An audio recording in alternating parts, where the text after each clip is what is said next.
This holiday season, give yourself the gift of quick, easy, flavorful, and nutritious meals. Factor is America's #1 ready-to-eat meal delivery service, and they can help you eat well for breakfast, lunch, and dinner. Factor meals are chef-prepared, dietitian-approved, and delivered to your door, ready to eat. So you can save time and stay healthy while staying on top of all your holiday responsibilities.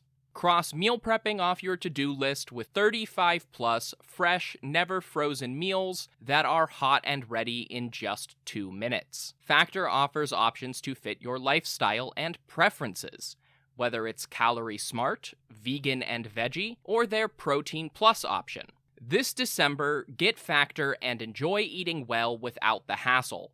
Just choose your meals and enjoy.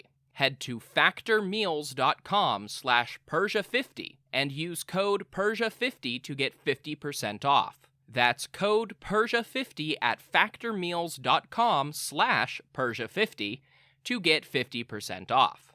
This podcast is brought to you by Royal Fratricide. Attention, princes and kings! Does your empire have 1 million or more subjects? Do you feel like you would do a better job of leading the wayward masses than your idiot brother? Or perhaps you know that he has no right to rule because you were born at a better point in your father's life. Well then, I have a deal you can't pass up. Royal Fratricide. Simply attach 1 bottle of fratricide to the end of your spear and apply it liberally to any siblings you think might threaten your ability to claim the throne. Whether they have your father's favor, a cohort of annoying priests, or just bother you sometimes, Royal Fratricide will secure your position in the history books. Go to historyofpersiapodcast.com/Royal Fratricide and use promo code BROTHERS to get 10% off your kingship today. Royal Fratricide does not take responsibility for any coups, plots, or usurpations resulting from use. This ad is to be considered parody. Hopful Media does not endorse X sides of any sort. Please stab responsibly.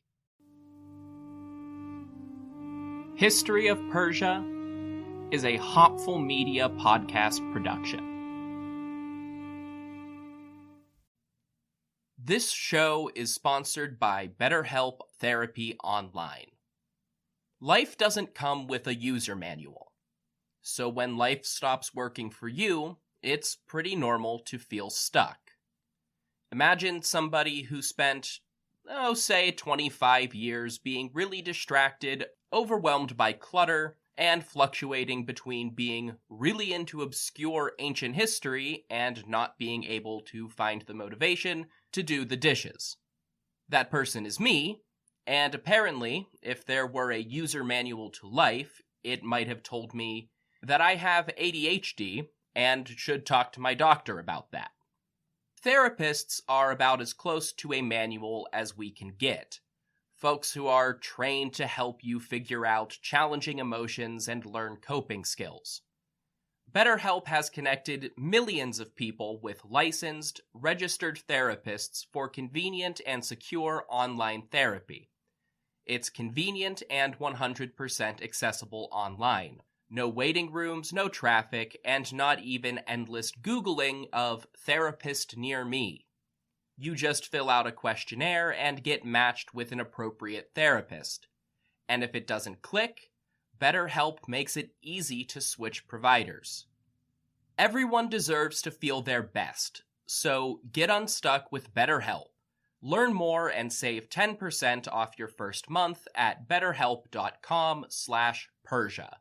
That's BetterHelp, HELP.com/Persia.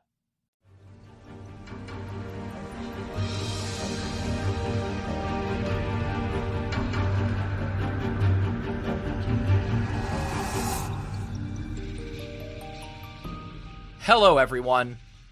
Welcome to the History of Persia. I'm Trevor Cully, and this is episode 65, The Peace of Callias. Well, here it is, folks. The end of the war. 18 episodes and 30 years since Xerxes began his invasion of Greece.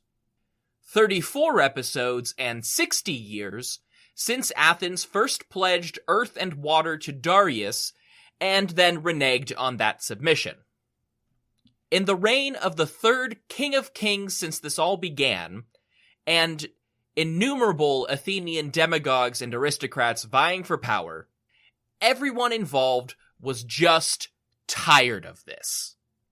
The last 2 episodes covered the final stage of the Second Greco-Persian War, as Athens intervened in an Egyptian rebellion only to become overwhelmed with a war with Sparta much closer to home. Meanwhile, King Artaxerxes I handed responsibility for the Greek war over to his satraps, Artabazos in Phrygia and Megabyzos in Assyria. They rebuilt the Persian fleet one last time and crushed the Athenians outside of Memphis, and tried to defend Cyprus from one last Athenian invasion in 451 BC from a position on the mainland. Ultimately, the Athenians couldn't take either of the Cypriot cities they had besieged, and Cimon, longtime thorn in the Persian side, died on the island, forcing Athens to withdraw. The Persian response to Athenian aggression on Cyprus may have been somewhat tepid because Artaxerxes gave orders to open negotiations with the Athenian government and find a diplomatic solution. And this brings us to one of the great debates of Greco-Persian history: how and why this war ended, if it ever officially ended at all. Sometime in or before 465 BC, an Athenian aristocrat called Callias was sent to the imperial court as Athens' ambassador to the great king. He was far from the only Greek emissary traveling through imperial lands at the time. Herodotus mentions this emissary in conjunction with an embassy from Argos arriving around the same exact time. And of course, Themistocles was also making his way east alongside the constant trickle of Greek rebels and exiles from across the Mediterranean. Callias had been in and around Greco-Persian politics for most of his adult life. He began life as a hereditary priest, and as the story went, he fought at Marathon in 490 in his priest's robes.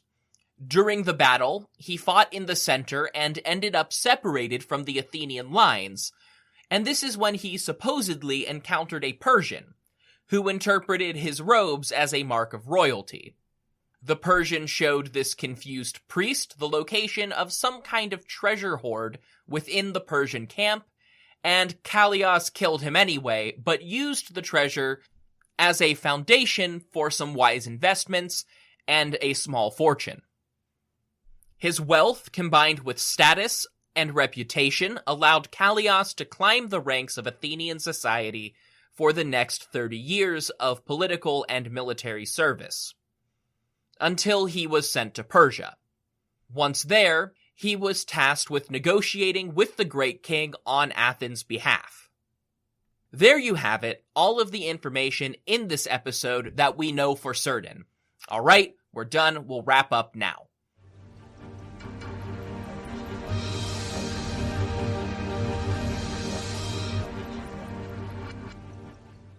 No. Of course, you'll notice that this doesn't include anything about what he actually got up to in those negotiations. Traditionally, the product of this Athenian embassy to the King of Kings has been called the Peace of Callias. And this topic alone can and has formed the basis for more than one intensive PhD thesis. For that reason, I'm staying as close to the surface as I can today. I've got other stuff I want to talk about, and quite frankly, you kind of have to be eyeballs deep in classical studies to follow most of this crap. Like, a key part of one of the arguments involved 19th century German academics arguing over what constituted a fragment of one ancient text in another ancient text, kind of eyeballs deep in classical studies. If you're a student looking to learn about historiography, or a professor/TA looking for a good way to teach that component of history, the Peace of Callias would actually be an excellent topic. you've got some pretty consistent debate stretching so far back that some of the texts debating it are considered primary sources by modern historians debating the exact same questions. So here we go. A historical debate that manages to weave in Herodotus, Thucydides, what feels like most of the major Greek writers of the 4th century BCE, Diodorus, Plutarch, and a couple of Byzantine sources who were writing more than 1,000 years later, but still had way more sources than we do now. The trick is, Herodotus is only here for one vague reference. Thucydides is mostly noted for not saying anything, and all of the later sources are just relying on 4th century sources that we don't have anymore. That really leaves us with those 4th century writers. Complicating things further, most of them were not historians, and the ones that were, none of their histories have actually survived intact. So that boils down to a bunch of ancient texts all trying to argue rhetorical, legal, political, and philosophical points, often only recorded in fragments themselves, and most of them don't provide any dates. Those have to be gleaned from ancient sources quoting these earlier texts. They fall into 3 basic camps.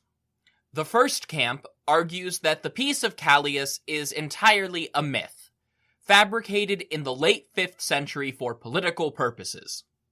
The second argues that it did in fact exist, and the peace was negotiated by Callias and Xerxes following the Battle of Eurymedon in 465.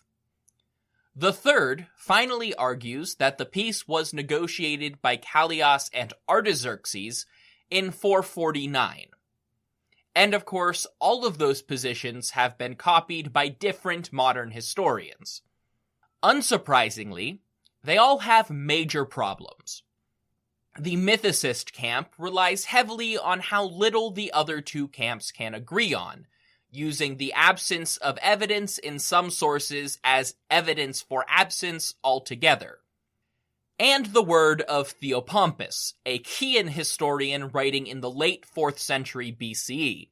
Theopompus wholly denies the existence of the Peace of Callias on the basis that he saw the supposed monument recording the treaty in Athens, and it was written in a style of Greek letters that was not common in Athens until many decades after the treaty was signed.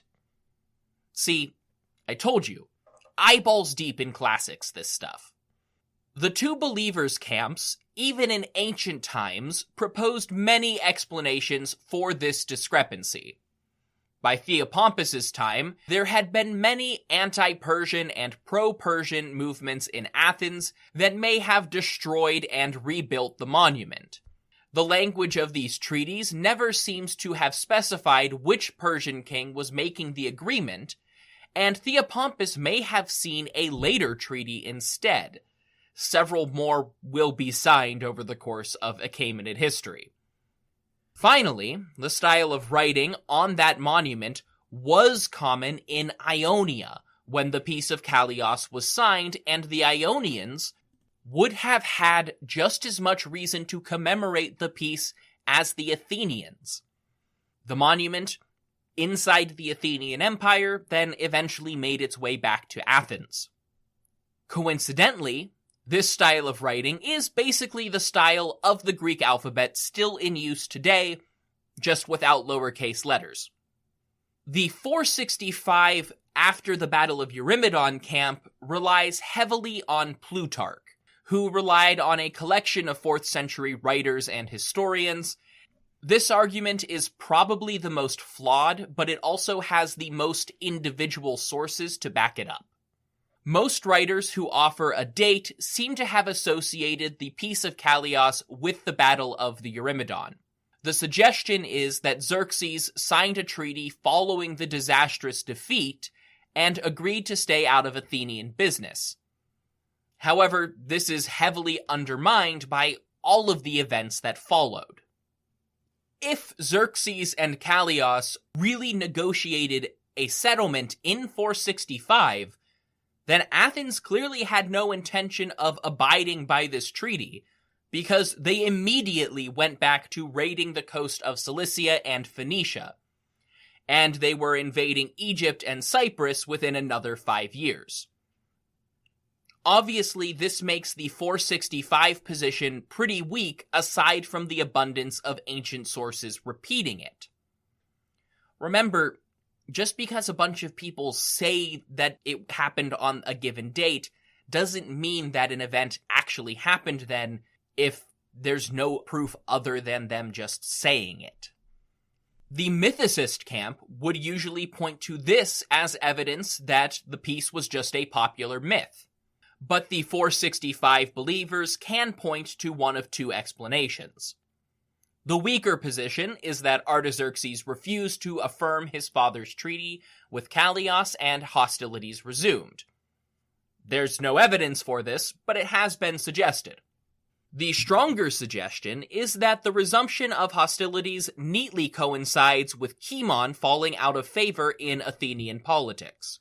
Callias was actually Cimon's brother-in-law, and the idea that the Peace of Callias was an arrangement favored by Cimon, and thus opposed by his political rivals, who dominated the late 460s and early 450s, is not far-fetched. Put a pin in that concept. But it doesn't explain why things calmed down in 449. Which brings us to the last camp.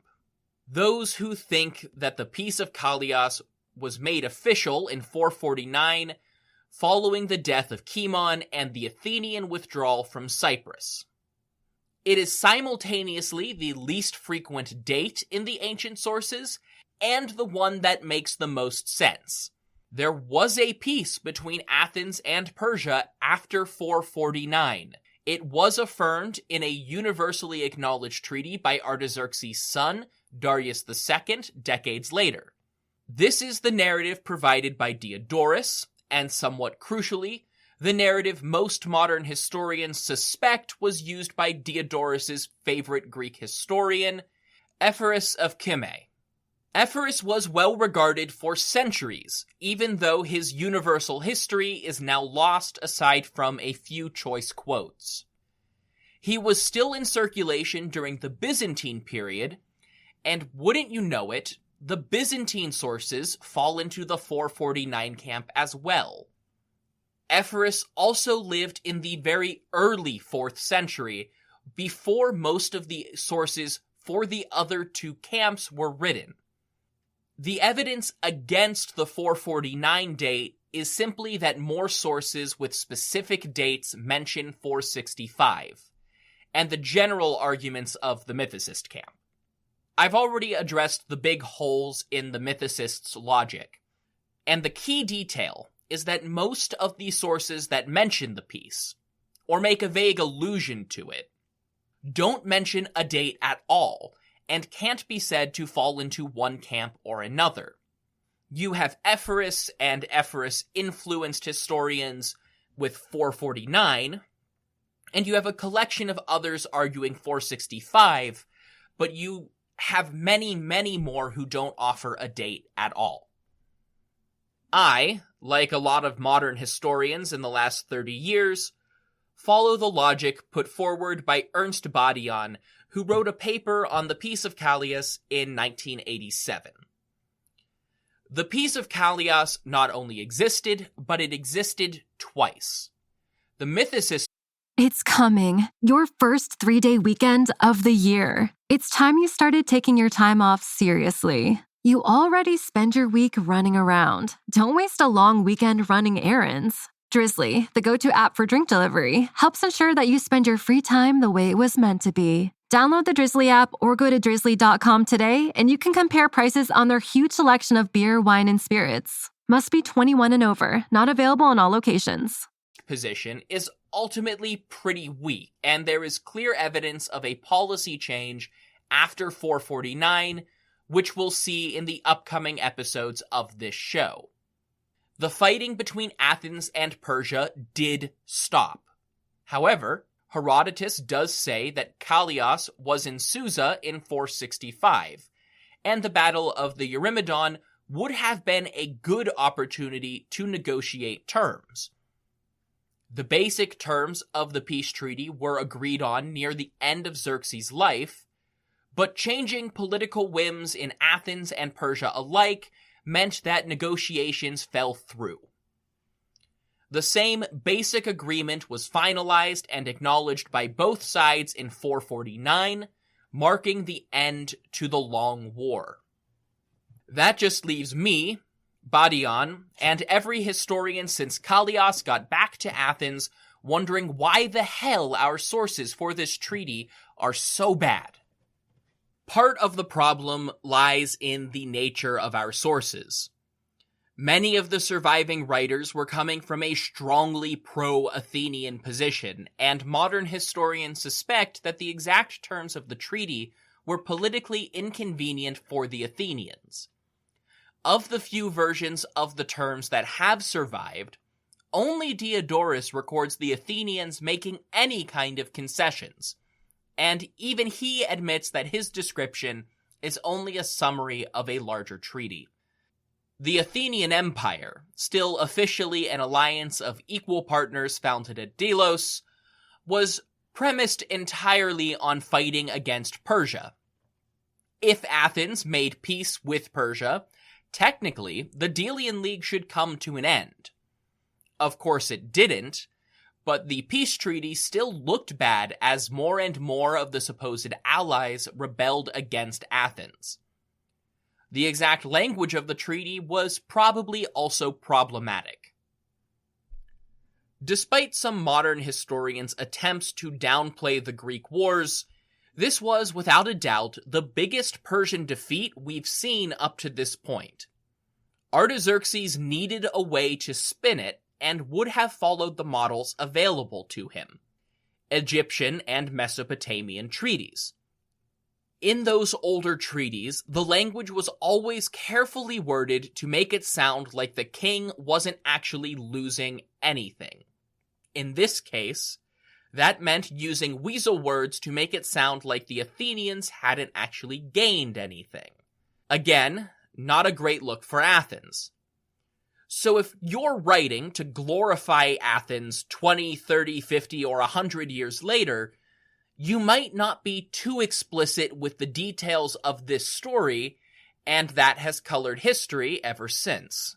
But since we're accepting the existence of this piece, and I've more or less laid out why Googling it too many times leaves you with a great big pile of WTF, what does it actually say, and what does that mean for the history of Persia?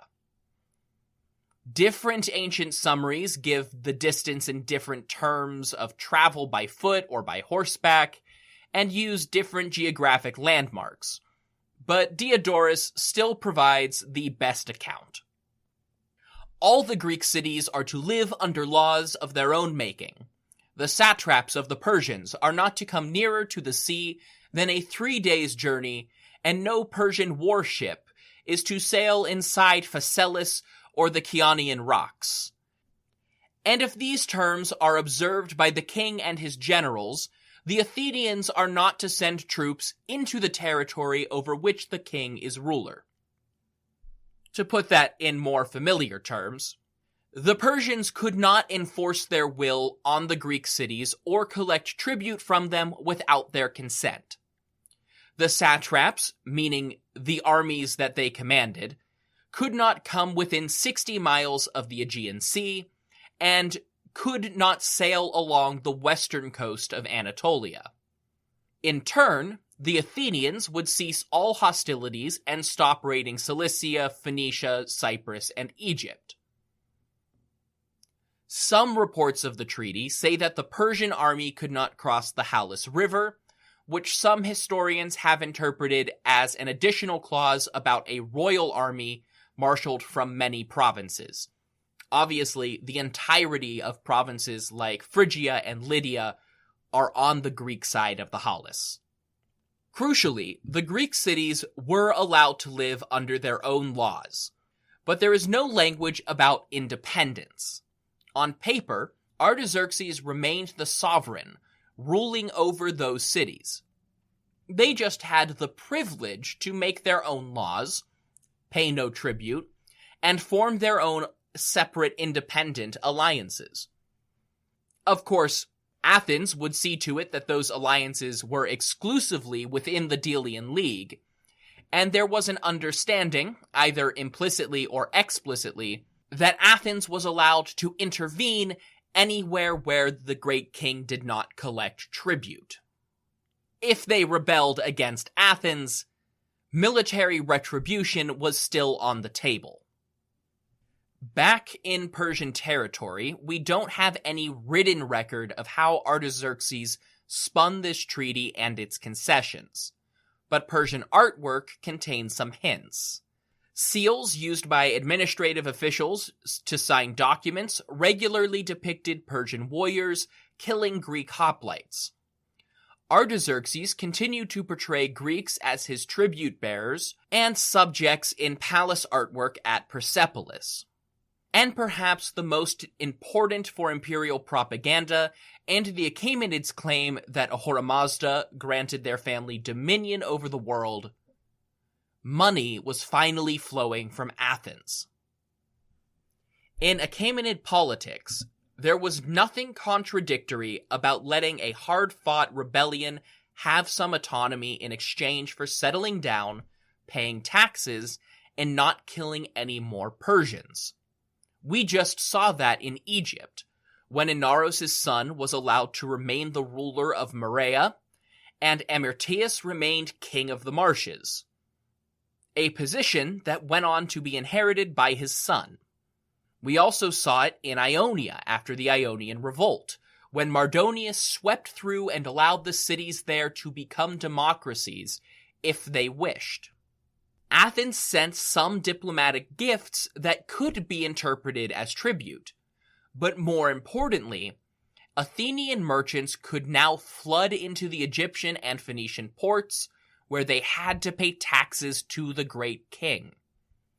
It didn't entirely make up for the losses of Ionian taxes and natural resources, but on an ideological and legal level, Artaxerxes granted that freedom to the Ionians as a privilege, while he forced the Athenians to pay up when they came to trade. It's a very, very narrow tightrope woven entirely out of technicalities, but for propaganda purposes it would suffice. Under the exact terms of the treaty, Artaxerxes didn't even have to give up his grandfather's claim to Athenian earth and water from all the way back in 510 BC. For Athens, all of this couldn't have come a moment too soon.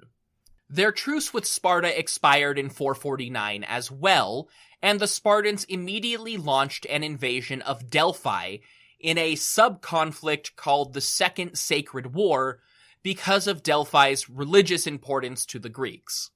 This reopened Athenian conflict with Sparta just in time for Thebes and the region of Boeotia to successfully rebel and leave the Delian League in 447. Then the large island of Euboea revolted immediately after, but it was recaptured by Athens, while Megara, which had allied with Athens at the start of all of this, went over to Sparta's side and left Athens in 446. At that point, Callias was called in once again to negotiate, this time with Sparta. He and the Spartan kings negotiated a 30-year truce. Now, it will only last for 14 years, but it was enough to end the First Peloponnesian War. Artaxerxes mostly kept out of Greek affairs immediately after agreeing to the Peace of Callias, but he and his satraps were absolutely monitoring the situation in Greece. This just leaves us with a little time for reflection. Whatever political spin each side was putting on this treaty, in practical terms, it was a massive loss. Artaxerxes saw that war with Athens was nothing but a drain on his resources and cut his losses. But they were still losses. The Ionian Greek cities were gone, The Aegean Islands were gone. None of this propaganda could account for the loss of Macedon and Thrace either. Playing a blame game here is almost impossible. Who was at fault? Was it Xerxes for invading? Probably not. In 480, conquering Greece looked like a natural outcome of Achaemenid policy. Perhaps you could blame him for the disaster at Salome, but Xerxes was the king of a largely land-based empire. His naval advisors almost unanimously said to wipe out the Greeks at Salome, so he did. If anything, blame would fall to those advisors. Maybe you could blame Mardonius for pressing a new offensive in 479 rather than just consolidating their gains in northern Greece. But we don't actually know what his orders were. If he was told explicitly to keep campaigning, then blame falls back to Xerxes. But the utter disaster at Plataea seems more like a joint failure of Mardonius for charging an enemy he couldn't see, and Artabazos for not backing him up. Of course, we know that's not the story that Artabazos told Xerxes, so it's an unfair assessment. Really, I don't think anybody in the Persian camp could be blamed for what came next. Even if they lost, who in their right mind would have predicted that the squabbling Greek cities would hold together for long enough to launch a counteroffensive? Or that Athens would spin a counteroffensive into a centralized naval alliance against Persia even without Spartan support? Who could have guessed that that alliance would solidify into an Athenian empire? Well, that one might have been more obvious by the time it happened. But so many things had to fall into place that it just could not be anticipated.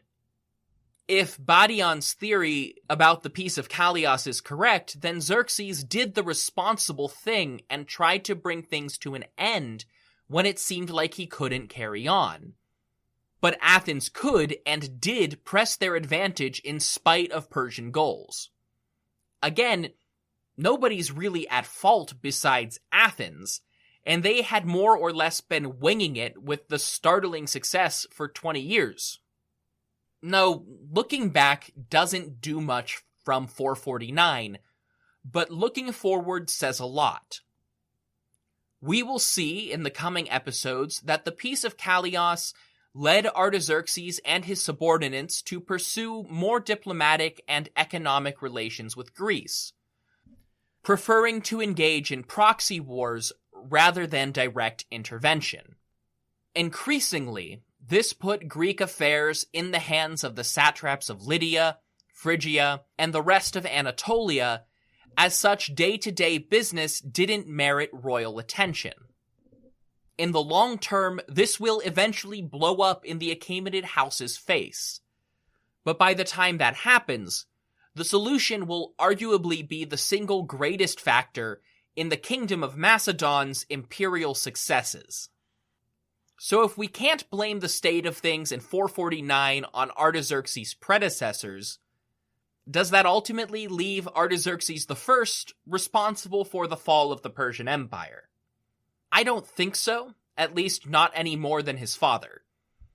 However, he did set the stage and implement the policies that his children and grandchildren would continue to use with disastrous consequences. It's their fault for using them, but I do think the Peace of Callias and Artaxerxes' policies going forward take us into a new phase of Persian history. It's not imperial decline. Yet. But the age of expansion is over.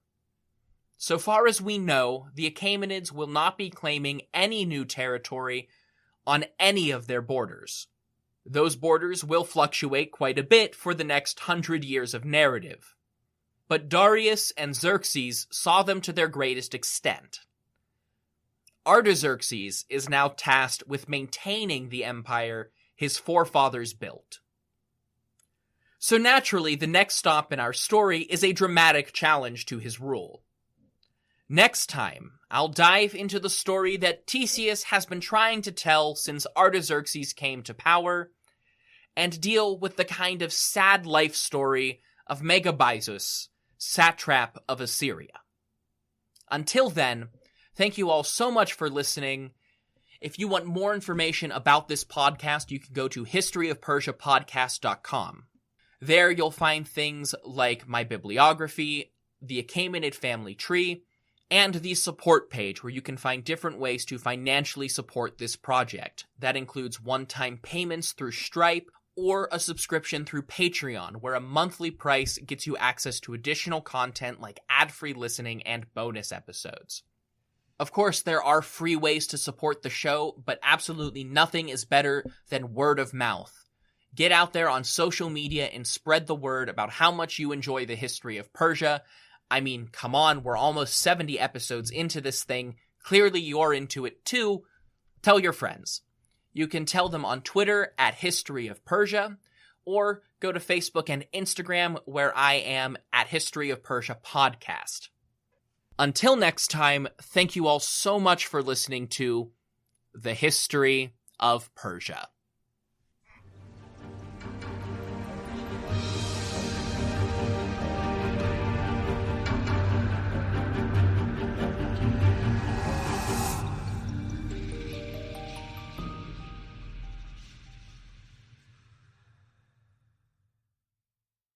This podcast is brought to you by Royal Fratricide.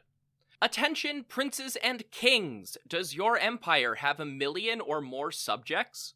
Do you feel like you would do a better job of leading the wayward masses than your idiot brother? Or perhaps you know that he has no right to rule because you were born at a better point in your father's life. Well then, I have a deal you can't pass up. Royal Fratricide. Simply attach 1 bottle of fratricide to the end of your spear and apply it liberally to any siblings you think might threaten your ability to claim the throne. Whether they have your father's favor, a cohort of annoying priests, or just bother you sometimes, Royal Fratricide will secure your position in the history books. Go to historyofpersiapodcast.com/Royal Fratricide and use promo code BROTHERS to get 10% off your kingship today. Royal Fratricide does not take responsibility for any coups, plots, or usurpations resulting from use. This ad is to be considered parody. Hopful Media does not endorse X sides of any sort. Please stab responsibly. This podcast is brought to you by Royal Fratricide. Attention, princes and kings! Does your empire have 1 million or more subjects? Do you feel like you would do a better job of leading the wayward masses than your idiot brother? Or perhaps you know that he has no right to rule because you were born at a better point in your father's life. Well then, I have a deal you can't pass up.